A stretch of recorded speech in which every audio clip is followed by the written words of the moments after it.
جۆگران و بینەرانی هێژە ئەم کاتتان باش.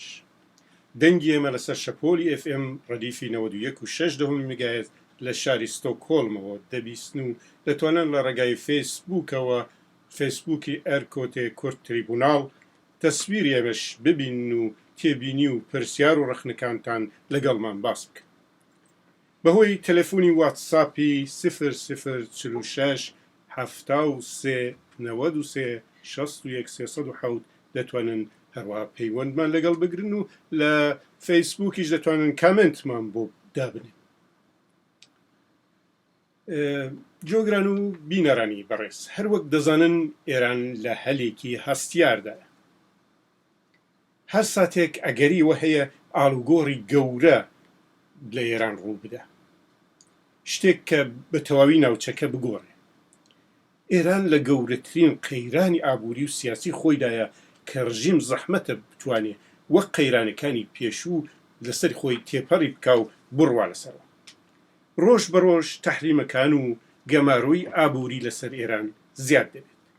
لەباری سیاسیشەوە قەیرانەکان قوڵتر بوونەوە و دەبنەوە. شەڕی نیابەتی ئێران لە دەرەوەی سنوورەکانی هەر درێژەی هەیە.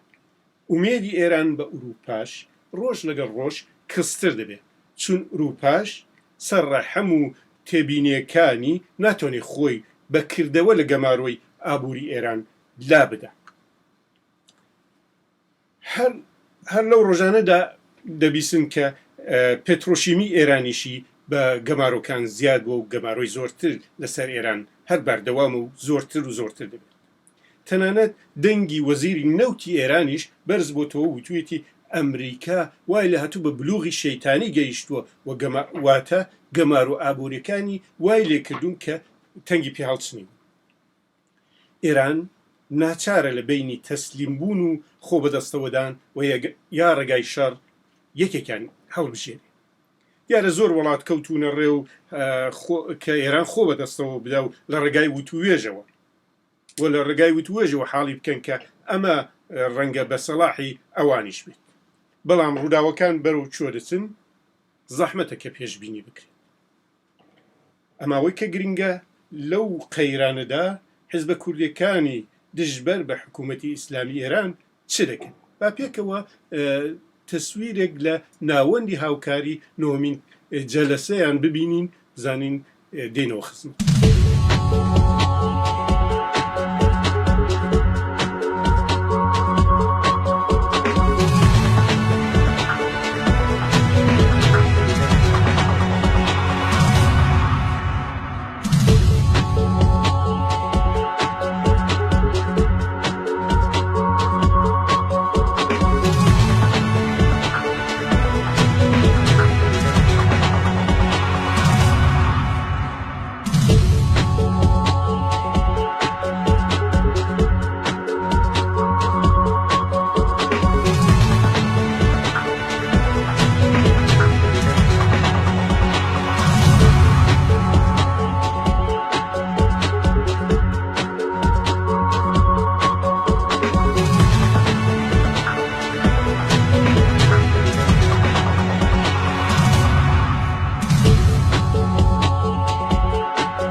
بەڵێ هەروەک باسم کرد ئەوەی کە گرنگە لەو قێرانەدا حیزبە کوردیەکانی دژ بە کۆماری ئیسلامی چ دەکەن و چه ئامادەگیەکیان هەیە. تەسویرە کە دیتان تەسویری ناوەندی هاوکاری هێزە سیاسیەکانی کوردستانی ئێران بوو کە نۆهمین جەلسەیان بە یادی شەهید سۆیلا قادری و شەهیدانی کوردستان دەست پێ کرد. میوانی ئەم بەرنامەمان بەڕێزان کاک عومەر باڵەکی ئەندامی دەفتەری سیاسی و بەرپرسی هەیئەتی حیزبی دموکراتی کوردستان و لە ناوەندی هاوکاری هێزە سیاسیەکانی کوردستانی ئێران و بەڕێز کاک ساڵەح شەریفی ئەندامی دەفتەری سیاسی و بەرپرسی هەیئەتی کۆمەڵەی شۆڕشگێڕی زەحمەتکێشانی کوردستانی ئێران لە ناوەندی هاوکاری هێزە سیاسیەکانی کوردستانی ئێران. بەڕێزان سڵاوتان پێشکەش و بەخێر بێن بۆ بەرنامەی دیمانەی ئەمڕۆمان سەبارەت بە وەزعی ئێران و وەزعی کوردستان و بە تایبەت مەسەلەی ناوەندی هاوکاری هێزە سیاسیەکانی کوردستان. بەڕێز کاک عومەر لە جەنابتانەوە دەست پێ دەکەم، سڵاوتان دیسان پێشکەش دەکەم و پێم خۆشە کە فەرمونون کە لە یەک ساڵی کە ڕابرد بەسەر پێکهاتنی ناوەندی هاوکاری ئایا ناوەند توانیوێتی لە ئامانجەکانی کە خۆی دیاری کردبوو نێزیک بێتەوە؟ گەلێک مەمنون. منیش ڕسڵاوم هەیە هەم بۆ ئێوە هەم بۆ بینەران و بیسەرانتان و هەروەها بۆ کاک ساڵەی بەڕێز هاوکارم لە ناوەندی حیزبەکانی ڕۆژهەڵاتی کوردستان. ئەوەی لە سەبارەت بە پرسیارەکەی جەناب دەتوانین ئاوا پڵەمبەندی بکەین کە لە ڕاستیدا لە ماوەی یەک ساڵی ڕابردوودا ئێمە ڕەنگ بێ بارتەقای ئەو نیاز و پێداویستیانەی کە جوڵانەوەی کورد لە ڕۆژهەڵاتی کوردستان پێویستێتی زەرورێتێتی ڕەنگ بێ ناوەندی کوردستان ناوەندی حیزبەکانی ڕۆژهەڵاتی کوردستان نەیتوانی بێ ئەو ویست و داخوازانە جێبەجێ بکە. ئینتیزاراتێکی زۆرمان لەسرە، ئەوە چاوەڕوانێکی زۆرمان لەسرە، هەروەچی لە ڕاپۆرتەکەی جەنابیشدا بوو ئێران بەرەو ئاڵوگۆڕ دەڕوا لەو دوو حاڵەتانەدا لە پێشێتی جایان تەسلیم دەبێ یان تووشی شەڕێکی ماڵوێرانکە دەبێت. بەڵام لە هەمووی گرنگتر ڕاستیدا بە ئەمە بێنین خوێندنەوەیەک بۆ خودی ناوەند بکەین. ناوەند لە چ شرایەتێکدا پێکات؟ ناوەند لە شرایەتێکدا پێکات کە بەداخەوە ماوەیەک بوو لێکدابڕان لەسەر لە نێو حیزبەکانی کوردیدا بووە شتێکی باو و بەداخەوە وەزعیەتێک پێکات بوو کە مڕەتەبە حیزبانە لێک بڵاو دەبوون. بۆیە بە توانای هەموو لایەکمان بە تایبەتی ئەم چوار حیزبەکە وەک بناغەدانەری ناوەند دەتوانین پێناسەیان بکەین بە کۆمەکی هەر چوار لامان توانی ومانە ئەو ناوەندە پێک بێنین و یەکێک لە دەستکەوتە هەرە گرنگەکانی ئەو ناوەندە لە ماوەی یەک ساڵی ڕابردوودا لانیکەم ئەوە بووە کە توانی ومانە ئەم چوار لایەنە بە هەروەکی لە راپۆرتەکەی جەنابەتدا هاتبوو 9 تا 11 تا 12 کۆبوونەوە ئێمە لە دەوری یەکتر کۆبینەوە کۆمەڵێک گەڵاڵە و پلاتفۆرم و کۆمەڵێک ڕەهنمود و ڕێکار دەستنیشان بکەین و کاریان لەسەر بکەین و بتوانین یەکتر ببینین هاتوچۆی بنکەوبارەکانی یەکتر بکەین و لە هەمان حاڵدا کۆمەڵێک لەو کدورەت و مشکلاتی کە لە نێوماندا بووە ئەوانە بڕەوێنین. بەڵام ئەوە بۆ خۆی یەک لالایەکی دیکە ئارام ئارام هەست پێ دەکەین کە ناوەندی حیزبەکانی ڕۆژهەڵاتی کوردستان هەم لە ناوخۆی کوردستاندا و هەم لە دەرەوەی کوردستان لە دنیای لەسەر میزی دەوڵەتاندا ئەگە دروستی بڵێم بە جۆرێک لە جۆرەکان بۆتە ئادرس و تۆ کە ئێستا کە دادەنیشی وەک تەکلایەنیش لەگەڵ دەوڵەتێک یان لەگەڵ بەیسلا ڕێکخراوێک یا سازمانێکی جیهانی دادەنیشی پرسیاری ناوەند لێ دەکەن گەیشتۆتە شوێن بە چەعادیە گەیشتۆ چیتان کردو ئەوانە هەزەکە چاو لێت نەتیجە دەگرین تەماشا دەکەین خۆی بۆتە ئادرسێک و لە کۆتایی وڵامی پرسیارەکەدا پێم خۆشە ئەوەش بڵم لووتکەی هاوکاریەکانی ناوەند ئەو کاتە هەستی پێ دەکرێ و کاتە ئەحساسی پێکرا کە بنکە و بارەگایەکانی حیزبی دموکراتی کوردستان لە دەشتی کۆیە کەوتنە بەر موشکباران لە حەفتەی خەربانانی ساڵی ڕابردوودا کەوتنە بەر موشکباران ئەگەر چاو لێ دەکەی ناوەند فراخانێکیدا بۆ خەڵکی ڕۆژهەڵاتی کوردستان لە 21 خەرمانان ینی 3 ڕۆژ تەنیا 3 ڕۆژ دوای موشکبارانەکان تەماشا دەکەین دوکان و بازار لە سەرتاسەری کوردستان دەتوانێت بڵین 80 تا 90% دوکان و بازار تعتیل کرا خەڵک بە بانگەوازی ناوەندەوە هات و ئاخرین کارمان نەورۆزی ئەو ساڵ بوو کە ئەویش دیسانەکانە لە ڕۆژهەڵاتی کوردستان دەنگدانەوەیەکی باشی هەبوو بەداخەوە ئەگەر ئەوەی پێی دەڵێن بەڵای تەبیعی موسیبەتی سروشتی نەبایە ڕەنگ بێ کاریگەری ئەو بانگەوازانەی ئێمە لەسەر نەورۆز گەیبا جێگایەکی دیکەەوە و کاتێک کە داوامان لە خەڵکیش کرد لە خەڵکی ڕۆژهەڵاتی کوردستان کرد کە مراسمە نەورۆزیەکان کۆتایی پێبێنن بە خاتری ئەو بەڵایانەی کە بەسەر خەڵکی خۆمان هاتووە ئەویش دیسان بە بانگەوازمانەوە هاتن و ئەوانە بۆیە نەتیجە دەگرین کە یەک ئەو ئینتزار و چاوەڕوانی کە ڕۆژهەڵاتی کوردستان لە ئێمەی هەیە ڕنگ بێ لە ماوەی ئەو یەک ساڵەدا ئێمە نەمانتوانی بە ئینتزار و چاوەڕوانیان لە حەدی خۆیدا بێنی نەدیوە دەبی کاری بۆ بکەین بە هەموو لایەکمان و ئەوانە بەڵام ئەگەر بەلایەکی دیکەودا چاوی لێ دەکەین تەماشا دەکەین کە خەڵکی کورد لە ڕۆژهەڵاتی کوردستان و تەنانەت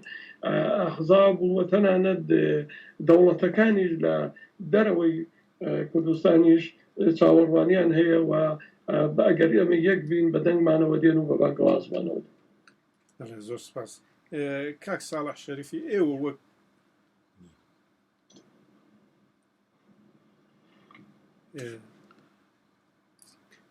وا دیارە کاک ساڵح شەریفی لەسەر هێڵی خەت نییە و هیوادارم بتوانین جەنابیشیانمان هەبێت هاوکارم حەول دەدا کە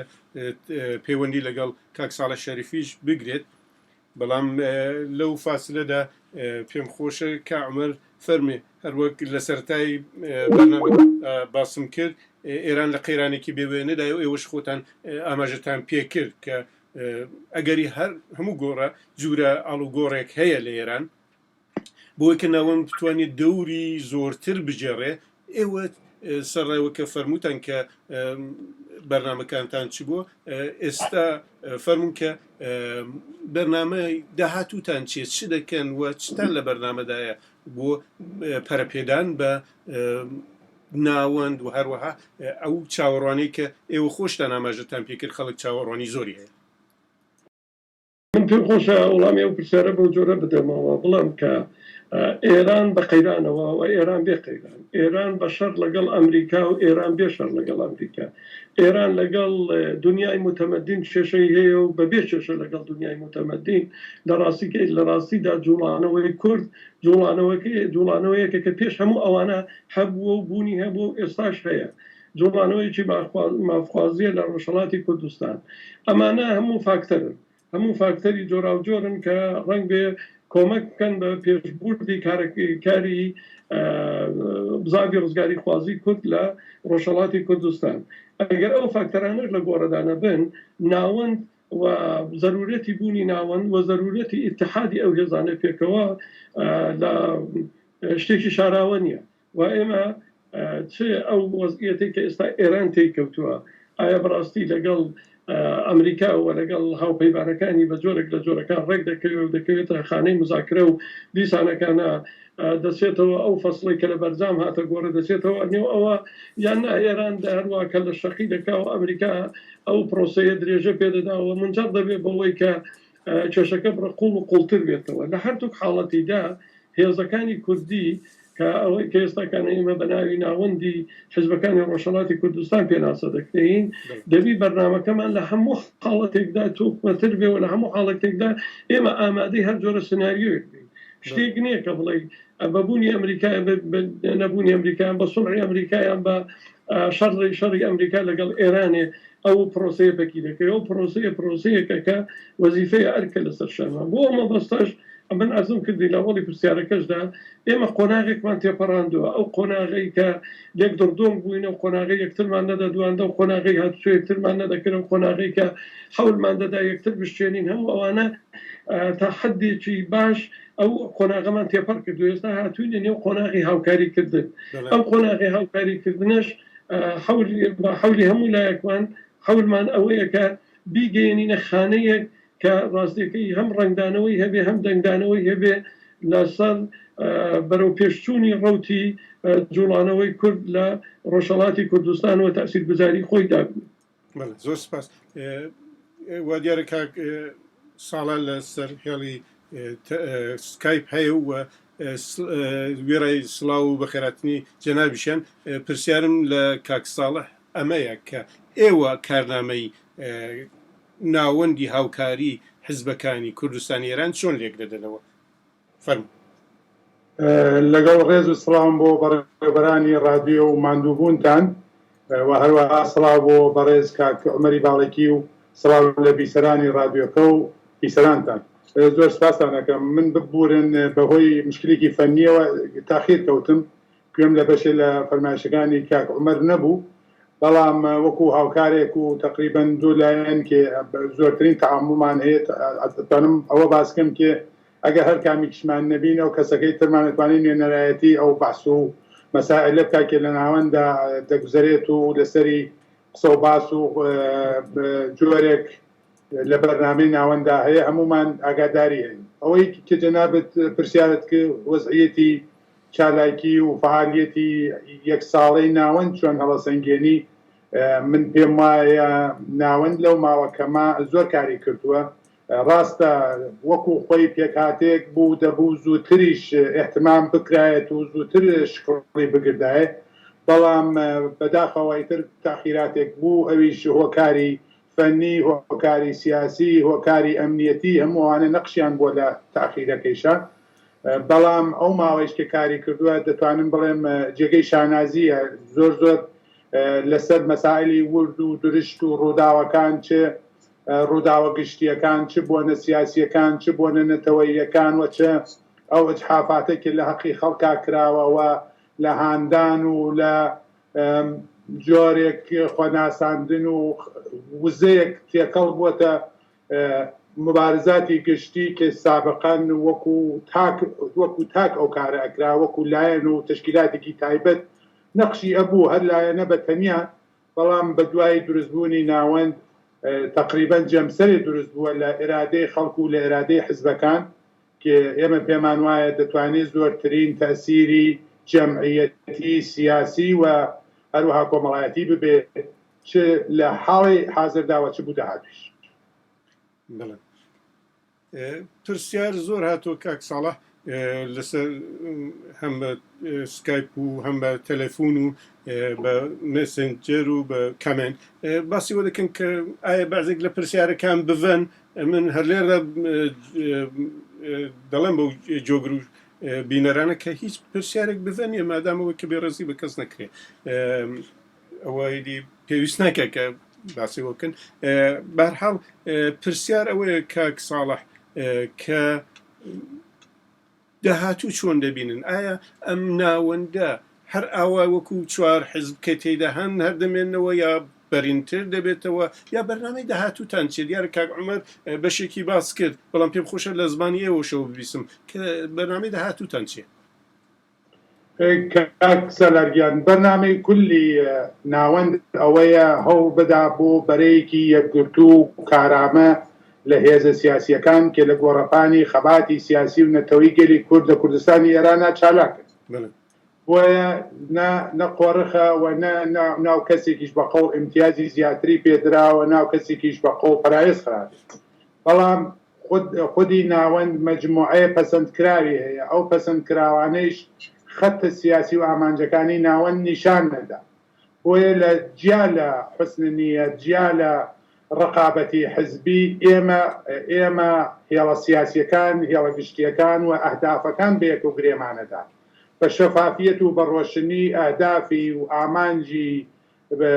ناوەندی هاوکاری دیارە و معلومە. بۆیە ئەو حزبانەی کە ئەتوانن لەگەڵ ئەو بەرنامە کارکەن نەڕێگەیان لێگیراوە، بەڵکو ئستقباڵیشیان لێ دەکرێەوە، زۆریش داوایان لێکراوە بە دڵنیاییەوە لە داهاتووشدا دەتوانن ئەندامی چالاک بن و ئەتوانن ئەندامێک بن کە وەکو باقی ئەندامان کە ئەمڕۆژە لە ناوەندا بۆ خۆیان موقعیەتی ئەندامێکیان هەیە. بڵێ وا دیارە کاک عومەر لە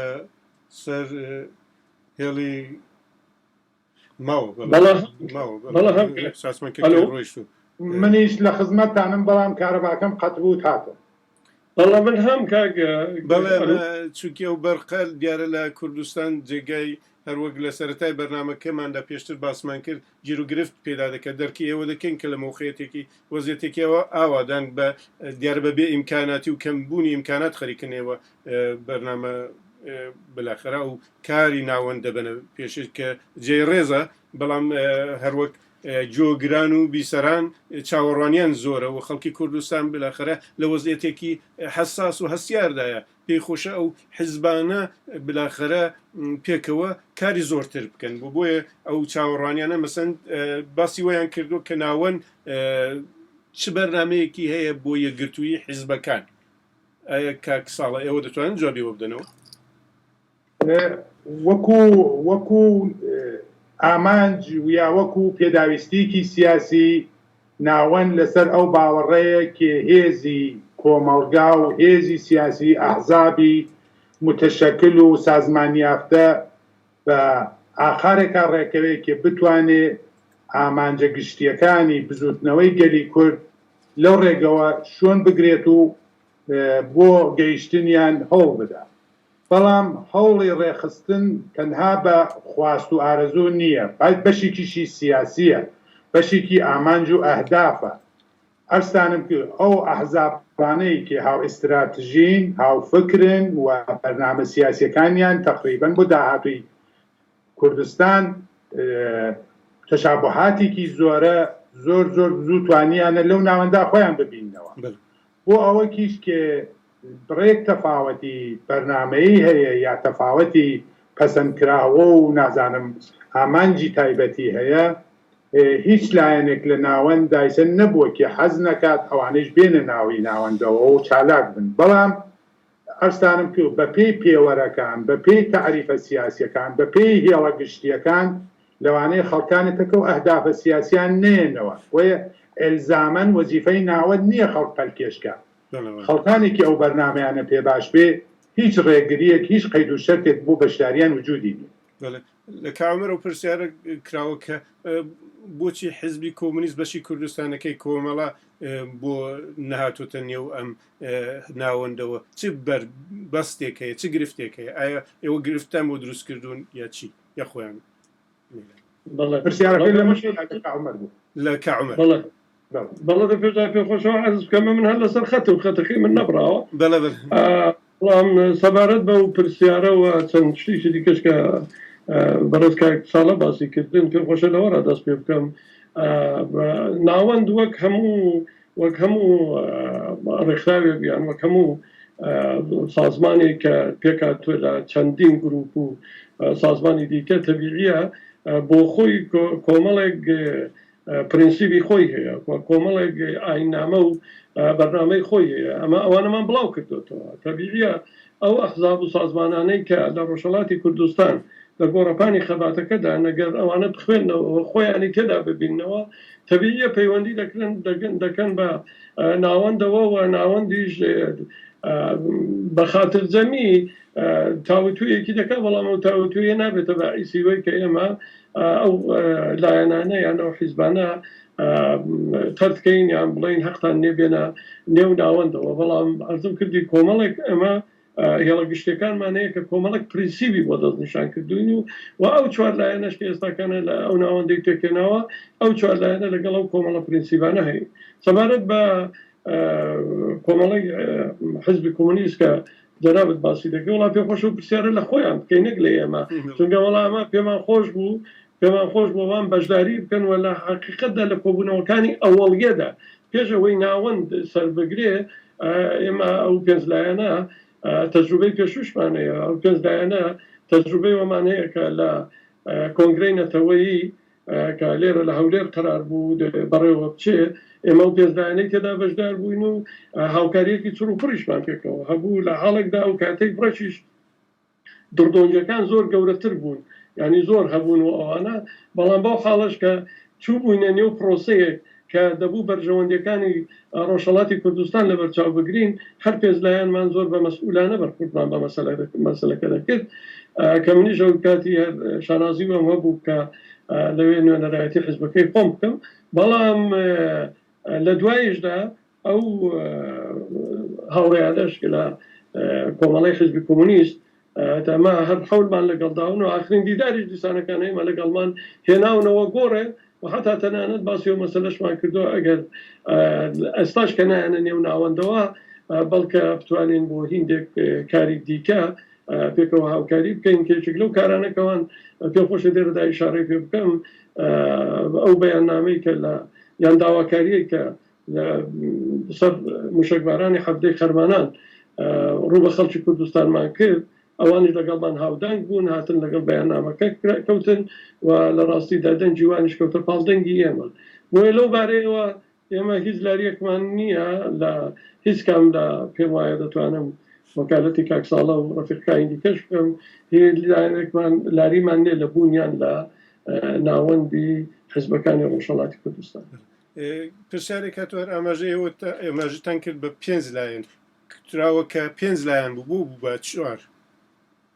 بەڵێ ئەمە سازمانی خەباتمان لەگەڵدا بوو و حەولیشماندا کە سازمانی خەبات بمێنێتەوە بەڵام بەداخەوە دەکرێت دیسانە پرسیارە لە خۆیان بکەن بە هۆکارێکی زۆر ئەمە کرد دیارەمە ئێستاش بۆمان هەر دەگەڵ هەموو ڕێز و حرمەتێک بۆیانمان هەیە بەڵام هۆکارەکە هۆکارێکی ئەوە نەبوو کە ئەوان لێ بکشێنەوە ینی هۆکارێکی یانێک نەبوو بەڵام ئەوان لەبەر خاتری وەی پیان وا بوو کە ئێستاکانە ناوەند نابێ ئەم سیستمە بۆ کوردستان پێشنیار بکە بەڵکە دەبێت ئەم سیستمە بۆ کوردستان پێشنیار بکە لەسەرەوە تقریبا مناقشەی وە حتا تەنانەت بە خاتری مانەوەیان تقریبا دەتوانم بڵێم نزیک بە 9 مانگ ئێمە هێڵە گشتەکانمان ڕاگرت بەڵام دوای وەیکەی دیێوان هەر کۆڵیان نەداوە لەسەر شتەکەی خۆیان سوور بوون بۆیە مەجبور بووین ئەمەمان بڵاوی دەکەینەوە بڵاوکردنەوە کەشی پێم خۆشە بۆ جەنابیشت و بۆ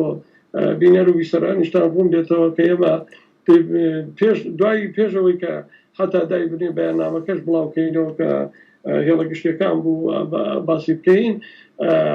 هەیئەتێکمان لە ناوەندەوە دیسان نادەوە خدمەتیان داوامان لێکردن کە بابە لەو هەڵوێستا ئەنێکمەکەن یا حدێقەل بە ئەوەتان قبول نییە بەڵام دیسانەکانە لە نێو ناوەندا بمێننەوە پێکەوە کار دەکەین ئێوە 90% هێڵە گشتەکانتان قبول کردووە ئێستا هاتوون لەسەر 10% هاتوون ئەو مناقشانە دەکەن بۆ ئێمە کشێنەوە بەداخەوە ئەوان جوان نەداینێ و بەیاننامێکیان لەسەر دەرکردین دیسانەمان ڕێز حورمەتمان گرتن و وەڵامێکمان نەداوە چونکە نامان هەوێ ئەو وەڵام داناوانەوە ئەو جۆرە قسەکردنانە ببێتە باعیسی تێکدانی ئەو کۆبەندی کە ئێمە هەمومان ئارەزووی دەکەین و ئامانجی ناوەندە لە ئایندەدا دروستی بەرز کاک ساڵە ئێوە پرسیارەگەوەیەک هاتوو کە دەڵێن ناوەند وەکو ئالتەرناتیو چاو لێ دەکەن وەکو ئالتەرناتیو و ڕقەبەرێک بۆ حیزبەکان یان ئەمرازێکە بۆ ڕابەری و لەلایەکی دیکەش کەسێکی دیکەش بە نێوی هیلال محەممەدی پرسیاری کردو ئایا کۆمەڵە نایهەوێ ڕژیم بڕوخێ ئایەوە ڕاستە؟ بەڵێ کاک سەلات ئەتا ئەو جێگە بە تعریفی ناوەند دەگەڕێتەوە تعریف لە ئالتەرناتیو نییە تعریف بوو دۆزینەوەی ئالتەرناتیڤێکەی کە مەجموعە و سەرجەمی بزوتنەوەی کورد پێ باشە لە شکڵێکا خۆی بنوێنێ هەیئەت و هێمایەکی ببێ و بتوانێن لە شوێنێکی سەریابەرەی کوردستانی یا هەر ناو عنوانێکی ئەبێ ئەو حیزبانە بە تاک دایسە هەمویان خەباتیان کردو لە گۆڕەپانی خەباتا بوون بەڵام بوو تێکەڵبوونی ئەم خەباتە و تەلفیقکردنی لەگەڵ مبارزەی توودەها و لەگەڵ کۆمەڵانی خەڵک لاخرە ڕاهبەریەکی پێویستە ئەم ڕاهبەریە دەکرێت بەرە بێ دەکرێت هەر ناو دەکرێت پاڵمانێکی کوردی بێ دەکرێت هەر شکڵێک بتوانێت ئەو توانایی لە خۆی نیشان بدا بۆ چوونە متفاوەتەکان و بۆ چوونە سیاسیەکان یەکانگیرکە و بیخاتە جەهەتی مبارزەیەکی گشتیەوە بە حفزی هویەتە سیاسی و تەشکیلاتیەکان کە هەر حزبێ بخۆی هەیە و بۆکو ئالتەرناتیو چاو لێ نەکراوە بەڵام هەڵ ئەدا بوو ئالتەرناتیویکی سەرتاسەری بۆ بزوتنەوەی کورد ئەمڕۆ بەیانی ساڵێتر هەرچی ئەوە ئەهدافێتی و لە ئەهدافی ناوەندا لە هێڵە گشتیەکانە ئامانج و سیاسەتەکانی ناوەند مشەخەسەن باس کراوە و هەروەها کاک عومەریش باسی کرد ئەگەر متالعەتان کرد بێ تعریفێکە لە خۆی و تعریفێکە لە ئامانجەکانی ئەوە زۆر بەڕوونی دیارە لە ئایندا ئەگەر ئەم ئالتەرناتیڤە بتوانێت نوێنەرایەتی سەرجەم بۆچوون و حیزبە سیاسیەکانی کوردستان بکات و خزمەت کاتە بزوتنەوە گشتیەکە ئەی بۆ نابێ بەڵام لە حاڵی حازران نەک ئالتەرناتیڤە و نەوە عنوانیشمان پێوە ناوە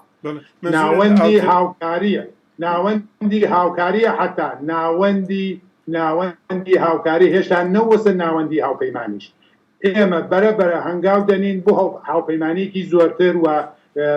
لە بۆعدێکی بە تێعداد زیاتر بە کەسایەتیەکان بە سازمانها بە NGOها بە خەڵکانێکی لە دەرەوەی ئەحزابیش مبارز بوون بەڵام لە حزبێک و جەریانێکی سیاسیە تعریف ناکرێت بۆیە هەوڵی ناوەند ئەوانێت لە جوابی پرسیاری دومیشتا نازانم ئەوە 40-50 ساڵ ئێمە شعاری ڕۆخانە دەین ئەو برادەرە ئەم شعارەی لەکوێ دۆزیە و کە ئێمە هەوڵ نادەین بۆ نەڕۆخانی جمهوری ئیسلامی وەڵام نازانم لەکوێ بیستویە من نەبیستوو شتی وامان سپاس کامەر پرسیارێک هاتووە دەڵێ قەرار وا بوو کە ناوەند بەرینتر بێتەوە و ببێتە بتوانێ دیپلۆماسی هاوبەش پێک بێنێ ڕاگەیاندنی هاوبەش پێک بێنێ هێزی پێشمەرگەی هاوبەش پێک بێنێ بۆچی ئەوە نەکراوە و تا چە حەد ئێوە دەتوانن ڕاوەستن ئایا ڕووداوەکان لەسەر ئێمە ڕادەوەستێ کە ئێمە بڵێن وڵات جارێ زوویە نەخێر ئەوە پێم خۆشە وەڵامی پرسیارە بدەبەوە یەکە وەڵان کاک ساڵە بە جوانی ئیشارەی پێ کرد ناوەند بە هیچ جور ئالتەرناتیڤ نییە ناوەند ناوەکەی خۆی بەخۆیەوە دارە ناوەندی هاوکاریە و لە هەمان حاڵیشدا ئێمە ئەو ئاوەنجێ ئەو ناوەندە چ بووە ئەوەنجێ ئەو ناوەندە ئەوەیە کە ئادرسێک بێ ئێستا ڕۆژهەڵاتی کوردستان بمانەوێ نەمانەوێ ئەو حیزبانەی لە گۆڕەپانی خەباتدان هەمویان مێژوویان هەیە خەباتیان هەیە قوربانیان داوە و هەرکام بە نۆرەی خۆیان سەنگی خۆیان لە جوڵانەوەی ڕۆژهەڵات هەیە بەڵام لە ڕاستیدا ئەگە تۆ بتەوێت لە دنیای دەرەوە لە کاری دیپلۆماسیدا بە دوای چارەنووسێکی کارەکان یان بە دوای چارەنووس و سەرنویشتی ڕۆژهەڵاتی کوردستانەوەدا بچی یا حتا دای بنێت لەگەڵ ئۆپۆزیسیۆنی ئایندەی ئێرانێ بتەوێت واردی مذاکرە وتوێژ بی تەبیعیە نیازت بە ئادرسێکی واحید هەیە ئەو ئادرسە واحیدە ئەوە سەرەتایەکە ناوەند بۆ خۆی سەرەتایەکە بۆی بتوانینەوە ئادرسە واحیدەی تێدا دروستکەین کە ئەوەش هەروەکی لە قسەکانی پێشووی منیش و کاک ساڵەشدا بە دەقیقی شارەی پێکرا هیوادارین هەموو هێزەکانی گۆڕەپانی ڕۆژهەڵاتی کوردستان بە قبولکردنی هێڵە گشتەکان و ئەو پرینسیبانەی کە ناوەند بۆ خۆی دیاری کردووە پەیوەست بن بە ڕیزەکانی ناوەندەوە سەبارەت بە پرسیارەکەی جەنابیشت کە فەرموود وڵای خەن چاکم پرسیارەکە لەبیر نەما بەرهەڵ ئەمە مەسەلەوەیە کە ئایا ڕەوتی ڕووداوەکان ڕادەوەستێ کە حیزبەکان ئەم بەرینتربنەوە بەڵێ سەبارەت بەوە ئێوە نا ئەمە لەسەر ڕەوتی ڕووداوەکان ڕانەوەستاوین بەڵام پێمان باشیشە ئەوە بە سەراحەت بڵێین ینی نەشارینەوە زەمان و مەکانێکە ئێمە تێیدا قەرارمان گرتووە موقعیەتێک کە ئێمە تێیدا قەرارمان گرتووە ئایا بڕاستی چەندە ئیمکانی وەمان پێدەداوە چەندە دەتوانین مەجای وەمان هەیە ئەو کارانە بکەین ئێمە کاری زۆرمان لە پێشە و ئەوانشمان هەموو لە بەرنامەدایە چۆن ڕاگەیاندێکی هاوبەش دروستکەین چۆن هێزی پێشمەرگە بخەینە سەریەک چۆن دیپلۆماسیی واحد دروستکەین یعنی ئەوانە کۆمەڵەشتایەکن کە لەسەر ڕێگامانن ئەتۆ ئەگەر هەر ئاوە بە هاسانی باە تەویعی بوو 40 ساڵ بوو جوڵانەوەی کورد بە هاسانی ئەوەی دروست دەکرد و نەیدەگەاندە ئێستا ئەو مەرحەلەیە من عەرزم کردی بەبێەوەی کە کۆما بڵێەوە حساب بکەین کە کۆماری ئیسلامی ئێستا کەوتۆتە لە قەلەق بەبێەوەی ئەوە حساب بکەین خۆ مبارزە هەر درێژەیە بووە کۆماری ئیسلامی مستەقر بێتەوە هەر درێژەی دەبێت کۆماری ئیسلامی بڕوخێ هەتا گەیشتن بە مافەکانی هیچمان ئەوە هەر درێژەی دەبێت پەزگەوە ئەمە نیازمان پێوێتی بەڵام ئایا بەڕاستی چەندە ئەو مەجالە هەیە چەندە ئەو ئیمکانەمانەیە چەندە دەتوانین ئەو هێزانە لە دەوری یەکتر کۆکەینەوە هەر کاممان خوێندنەوەیەکی جۆراوجۆرمانە هێزانە لە مەسەلەکاندا هەبووە هەر کاممان بۆ چوونێکی جیاوازمان هەبووە لەسەر ئەوەی کە چۆن هێزی پێشمەرگە ڕێکخین، چۆن ڕاگەیاندن ڕێکخین، ئەم ڕاگەیاندنە چۆن کاری تێدا دەکرێت، تەبلیغی چۆن دەکا. ئەمن وڵای پێ خۆشی یەک نمونە بڵێم ئەگەر بەڕەخنەش بێ حکوومەتی هەرێمی کوردستان 26-27 ساڵە لێرە حکوومەتەکە کە تا ئێستاکانە نەیتوانێت نە هێزەکانی ڕێکخا بەداخەوە کە ڕەنگەوە نمونەیەکی زۆر خراپ بێ وان نەشی توانیەوە تا تەنانەت تەلەڤیزیۆنێکی ملی دروستکە هەر حیزبە و سازمانە بە خۆی تەلەڤیزیۆن. ئەمە بە تەجروبە وەرگرتن لەوانە هەموو ئیحساس دەکەین، ئیحساس بەوانە دەکەین، بەڵام کۆمەڵێکیان احتیاجی بە ئیمکانات هەیە، کۆمەڵێکیان احتیاجی بە زەمان هەیە، کۆمەڵێکیان احتیاجی بە مەکان هەیە، بەڵام لەگەڵ هەموو ئەوانەدا هیچیان لە فکر و ذهنی ئێمە غافڵ نین و هیوادارین و ئومێدیش دەخوازین و کاریشی بۆ دەکەین کە بتوانین ئەوانە جێبەجێ بکەین. سپاس. کاک ساڵح ئێوە دەڵێن چی؟ پرسیارەوەیە کە لە کامەریشم پرسیار کرد فەرمویان کە جوابیان داوە، بەڵام ئێوەش فەرمونون ئایا زەمانەکە زۆر هەستیارە، خۆتشتان باستان کرد، کامەریش باسی کرد و بیسەران و بینەرانی ئێمەش باسی دەکەن. زەمان زۆر کورتە، هەر ئان ممکنە شتێک ڕوو بدا لە ئێران. ئایا ئەو مەجالە زۆر تەنگ نییە؟ ئایا ئەو ئێرادە سیاسی لازمە هەیە کە ئەم ناوەندە ببێتە شتێکی بەرینتر و ببێتە بەرە؟ بە دڵنیاییەوە کاک سالار ئەگەر چاو لە ڕابردوو بکەین ئێمە لەکوێ بووین تاکوێ هاتووین چیمان لەبەر ماوە. وەڵێ ئەو پرسیارێکی درستە و ئەو کەسانەیش کێ خەمی ناوەند و خەمی چارەنووسی بزوتنەوەکە خوێن حەقە ئەو پرسیارەمان لێ بکەن کە ماتڵی چین خۆ ڕووداوەکان لەسەر ئێوە ناوەستن. ڕاستە لەوانەیە زۆر جاریش ڕوودا و هاتبێت و ئامادەگیش بە ئەندازەی کافی نەکرابێت. ئەوە شتێکی غێرتەبیعی نییە، یا ئێمە لە هەموو ئەو ڕووداوانە بەو دقەتەکێ ڕیاضی بێت و بزانین کە ڕوئەدا ئاگادار نین. ئەمما ڕوودا و ڕوو بدات و ڕوونەدا ئەرکەکانی ناوەند دیارە و ئێمە لە دۆخێکی تایبەتەوە هاتوینەتە شرایەتێکی ئەمڕۆیی کە پێمان نامناسب نییە، زۆریش هەنگاوی باش نراوە. ئێوە چاو لێ بکەن حتا مسەوەباتێکی حزبی کە ئەگەر بیژین 4 ساڵیش پەسە نەکرێت لە حزبێکە هەموو یەک ئەساسنامە و یەک بەرنامە هەیە لە کۆتایی دوای کۆنگرەکە یا دوای دەورەیەکە انتخاباتێکە کرێتەوە دووبارە مدیریەتی تازە تێتە بنەوە لەوانەیە بەشێ لە کارەکانی شەر بمێنێت. ئەمە ناخوا بەوەی کە تۆ حتمما لە مەکان و زمانێکی تایبەتە هەموو ئەو شتانەوە لە دەستورکارتایە ئەنجامی بدەیت. مواردی فەنیەکەی هەیە، مواردی سیاسی هەیە، مەسەلەی ئەمنیەتی هەیە و لە لێک تێگەیشتن هەیە. ئەگەر گەرەکمان بێ ئێمە هەنگاوی قایم بنین نابێ بە قەڵ پەلە بکەین لەو شرایەتاکی ئەتوانێت دوا ڕۆژ زەرێری قورسترمان لێ بدا. ئەگەر چی ئەو شتانەوە کەی پێویستە وەکو میدیای هاوبەش، وەکو دیپلۆماسی هاوبەش، وەکو مەراسماتی چۆن بژم کۆڕ و کۆمەڵی گشتی لە دەرەوەی وڵات، لە ناساندنی کورد بە ئەفکاری دنیا، لە هێزی پێشمەرگە، لە ستادێکی هاوبەشی کاری ئیجرایی و ئەمەڵیاتی، هەموو ئەوانە زەرورەتن، بەڵام هەموو ئەوانەیش کاتی گەرەکە وەختی گەرەکە و ئەشێ لەسەر بناغەیەک دروست بێت نەک بە زەرورەتێکی ئیمڕۆ پێشاتوە بوو زەرورەتەکان داهاتووش بتوانێت وڵام دەرەوە. سپاس. کاک عومەر پرسیارێک هاتووە کە لەو ڕۆژانەدا خاتەمی باسی سەرۆک کۆماری پێشووی ئێران کە ئێستا نێوێکشی زۆر نەماوە و زۆر گرنگ نییە لەلایەن حکوومەتەوە باسی فێدرالیزمی کردووە لە ئێران. ئەمە چۆن لێک دەدەنەوە؟ ئەم پرسیارە هاتووە باسیەوە دەکات کە ئێوە ئەمە ئایا جوورێکە کە خەڵک زۆرتر تەرەفداری فێدرالیزم بوون تێگەیشتنی زۆرتریانەیە یا پلانێکی دیکەیە یا سوزانم وەختێکە کە بۆ ئەوە کە شتێکی دیکە بێتە جێگای ئەم ڕژیمە و جوورێک بتوانن سازانێک بکەن؟ بەڵێ وڵا هەرچێکی کە لە زاری دەسەڵاتداران ئێستا ئەوانەی پێشتر دەسەڵاتیان پێ بووە یان دەسەڵاتیان پێ نەماوە بە هەر حاڵ خاتەمی ژێچێک لەوانەیە کە ئێستاشی لەگەڵ بێ لە ڕاستە لە ڕاسی قودرەت دانیە، بەڵام جێگە و پێگە و موقعیەتی خۆی هەیە لە نظامی کۆماری ئیسلامیدا. هەر قسەیەکی باشی لە زاری بێتە دەرێ ئێستا خۆی چنیەتێکی هەیە و بە دوای چیدا دەڕوەوە بەرنامەی چێ ئەمە بۆ خۆی قسەیەکە، بەڵام لەسەر ئەوەی کە ئەو باز لە فدرالیزم دەکات ئەمە دەبی بڵێن ڕاستە تۆ درەنگی پێگەیشتووی یان درەنگ باسی دەکەی بەڵام تەنیا ڕێگا چارەی مەسەلەی ئێران ئەگە بتەوێت لەو قەیران وەزعیەتی کە ئێستاتی داهاتۆتە دەرێ یان لە ماوەی 40 ساڵە دیزامی جمهوری ئیسلامی نەیتوانیوە سەقامگیر بێ و بتوانی ئێرانێکی واحد و پابەرزا لەسەر لاخی خۆی بێڵێەوە تەنیا ڕێگا چارەکەی فدرالیزمە ئەویش نا ئێستا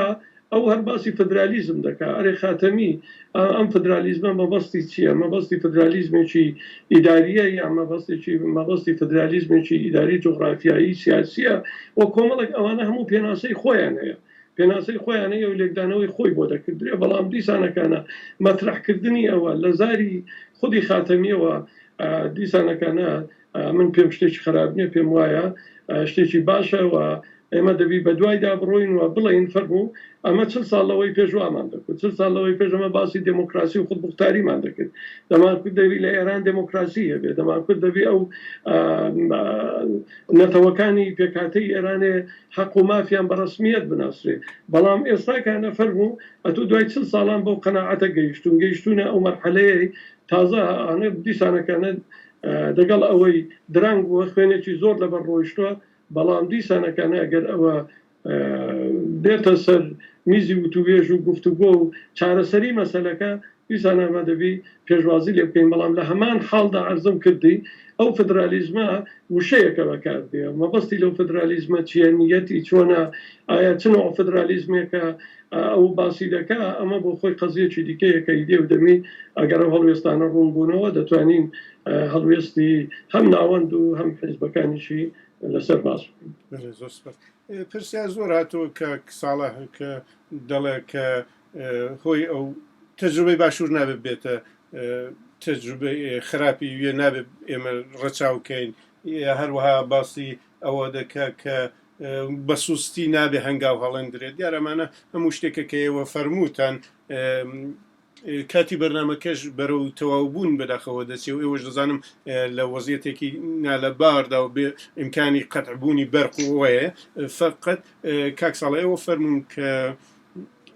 داهاتوو چۆن دەبینن لە ئاخردا لە کۆتایی ئەم بەرنامەیەدا شتێکتان بۆ خۆتان پێ خۆشە کە باسی کەنەوە فەرمون لە خزمەتتاندا سپاس دەکەم کاک سەلارگیان ئەوەیکی خەڵک چاوەڕوانە ئەوە بزوتنەوەکە چی ئەخوازێ بەڵێ ئەمە زەرورەتێکی سیاسی و مێژوویە و ناوەند و حیزبە بەشدارەکانیش دەرک بەو زەرورەتە ئەکەن و بەو ڕۆحەوە حازرن بۆ سەرخستن و هەنگاوی قایم و زۆر جددی لە پێناو بەدی هاوردنی ئەو ئارەزوو ئامانجانەی چ وەکو خەڵک چ وەکو حیزب ساڵیان ساڵە خەباتی بۆ دەکەن خوێنی بۆ ئەدەن و هەموو مەرارەت و بەدبەختی و ڕۆژەڕەشیکشیان لە پێناویدا کێشاوە ئەوە ناکابەوە کە حیزبەکان دەرکیان بەوە نەکردووە یا ئینکێ ئەوە نەبووەتە زەرورەتیان بەڵێ بووەتە زەرورەتیان بەڵام ئاوا ئاسانیش نییە ئێمە ئەرزتان بکەین لەکوێنەوە هاتوین و بەرەوکوێ ئەچین بۆ خۆی تاریخێکە بۆ خۆی مێژوویەکە بەڵام بە دڵنیاییەوە ئەتوانم ئەوە عرزکەم بە بیسەران و بە خەڵکی کورد و بۆ کەسانێکێت دوا ڕۆژە لەو ناوەندە پرسیارەکەن و مەسئولیەتیشی دەگردنە ئەو هەنگاوانە ئەو بۆچوونە ئەو نەزەرگاهێکی ناوەندهەیەتی حەقیقەتی گەرەکە هەرچی پتەوکردنی ڕیزی خەباتی گەلی کوردە بۆ گەیشتن بە مافەکانی چەندێک ڕێگەکە ناهەموارە چەندێک گرێ و گۆڵێکایە هەمومان نەیزانین چەندێکی لە زەمان و مەکانێکی تایبەتە حەلەبێ ئەوە نادیارە بەڕاستی هیچ کە ناتوانێت ئەو قەوڵە بدا بڵێ لە مانگێکا من ئەو نەکار دەکەم بەڵام ئرادەی جەمعی ئرادەی سیاسی ئرادەی ڕەهبەری ئەحزاب ئەوەیە کە هەرچی زووتر ئەو گرفتانە حەل بێ و بچێتە قۆناغێکی ترەوە فعالیەتی جەمعی و فعالیەتی ناوەند و تێکەڵبوونی ئەو خەباتە گشتی و خەباتە حزبیە چەندە ئەتوانێت هەنگاوی سەریع بێت بەستگی بە دۆخەکە هەیە بەستگی بە موقعیەتی ئەمنیەتی هەیە و بەستگی بە حتا تەسیراتی ناوچەیی و جیهانیش هەیە بەڵام ئەوەیکی تعتیل ناپەزیرە ئەوەیکی لە فکر نەچووە وەزیفەی ناوەندە ئەو ڕەسالەتە تاریخیە بۆ ئەو بزوتنەوە لە قۆناغێکی تایبەتە بسەلمێنێ چەند هیوادارم کە بتوانێت لە زووترین کاتا ئەوە دەستەبێت زۆر سپاس بەڕێز کامەر ئێوە لە کۆتایی بەرنامەکەدا شتێک ئیزافە دەفەرمونەوە لە خزمەتتاندا گەلێک مەمنون دیارەدە پێشدا سپاس لە ئێوەش و لە هاوکارەکانت بۆ زەحمەتەی کێشێشاتان و هەروەکی کاک ساڵح باسی کرد ڕاستەکەی ئەمە ئومێدمان هەیە و هەروەکی ماوەی 40 ساڵە و ئومێدەمان بەرنەداوە ئومێدمان هەیە کە ئەم ناوەندەش و هێزەکانی ڕۆژهەڵاتی کوردستانیش بە بەرنامەیەکی تۆکمەتر بەرەو پیری هەموو ئەو